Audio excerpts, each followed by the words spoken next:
बड़े बड़े सेठों की हमने कहानियां सुनी है। मान लेते हैं एक सेठ हैं धनीराम। धनीराम हैं तो सेठ ही होंगे, क्योंकि जिनके पास धन है वो धनीराम कहलाएंगे। तो धनीराम जी जो थे बड़े पैसे वाले थे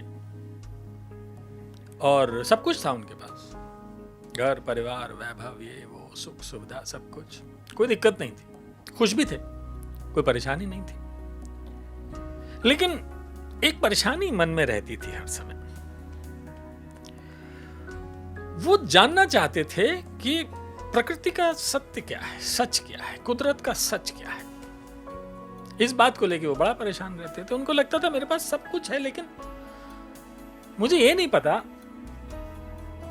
कि सत्य क्या है, प्रकृति क्या चाहती है, कुदरत के खेल क्या है। अब ये एक ऐसा सवाल है जिसका कोई क्या जवाब दे। हम ही से कोई पूछ ले कि कुदरत के नियम क्या है, प्रकृति का सत्य क्या है, तो हम क्या बताएंगे। लेकिन सेठ तो सेठ ठहरे, सब कुछ है उनके पास, वो जो चाहें कर सकते थे। तमाम लोगों से पूछते, भाई मुझे बताओ मुझे बताओ मुझे बताओ, कोई उनकी इस बात का जवाब नहीं दे पाता था। जिस आदमी के पास इतना कुछ है वो कैसे बेकार से सवाल लेके बैठा। लेकिन कीड़ा दिमाग में आ जाए इंसान के तो आ ही जाता है।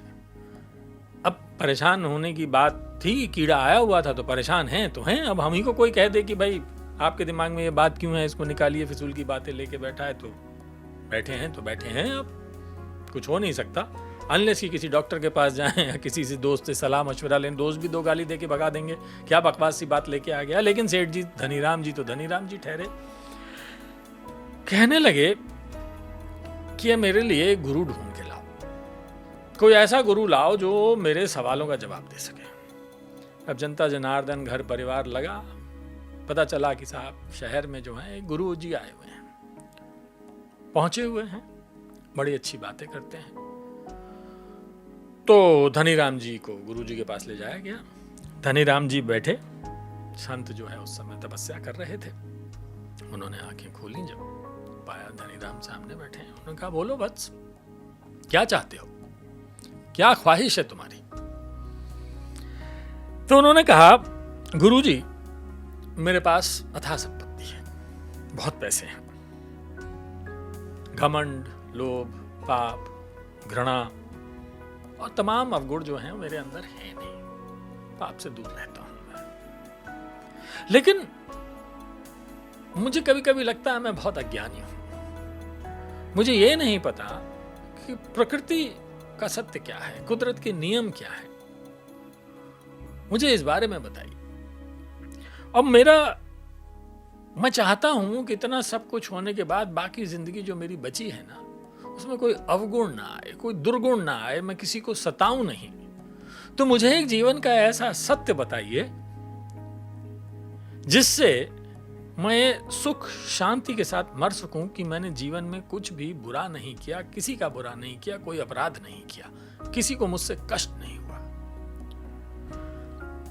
संत मुस्कुराए, बोले ठीक है, अगर तुम प्रकृति के नियम और कुदरत का नियम, प्रकृति का सत्य ही जानना चाहते हो और ये चाहते हो कि तुम में कोई दुर्गुण ना आए, अवगुण ना आए, तुम किसी को सताओ नहीं, तो चलो तुम्हें कुदरत के नियम भी समझा देते हैं, प्रकृति का सत्य भी दिखा देते हैं।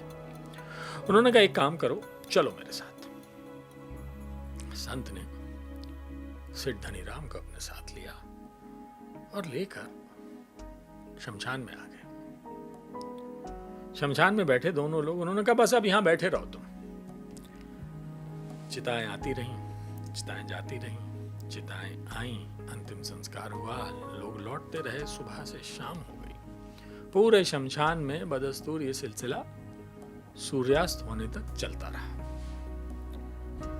अब सेठ धनीराम बड़े परेशान कि लाके उन्होंने मुझे यहां बैठा दिया है, कुछ बोल तो नहीं रहे। उन्होंने गुरु जी से कहा जब शाम हो गई, सूरज डूब गया, गुरु जी आप यहां मुझे क्यों लाए हैं, आपने मुझे ये नहीं बताया कि प्रकृति का सत्य क्या है, कुदरत के नियम क्या है। तो उन्होंने कहा आओ मेरे साथ। वो एक चिता के पास पहुंचे, वहां से एक राख उठाई, एक मिट्टी। उन्होंने कहा ये राख देख रहे हो, ये अभी जो आदमी आया था जिसके पास 5000 लोगों की भीड़ आई थी, ये उसकी है। उन्होंने दूसरी चिता से उठाया, एक और ये जिसके साथ कोई नहीं आया था, जिसे लावारिस मान के फूंक दिया गया, ये उसकी है। अब तुम बताओ, इन दोनों में क्या फर्क है? जिसके साथ 5,000 आए थे वो भी राख में तब्दील हुआ, जिसके साथ कोई नहीं आया वो भी राख में तब्दील हुआ।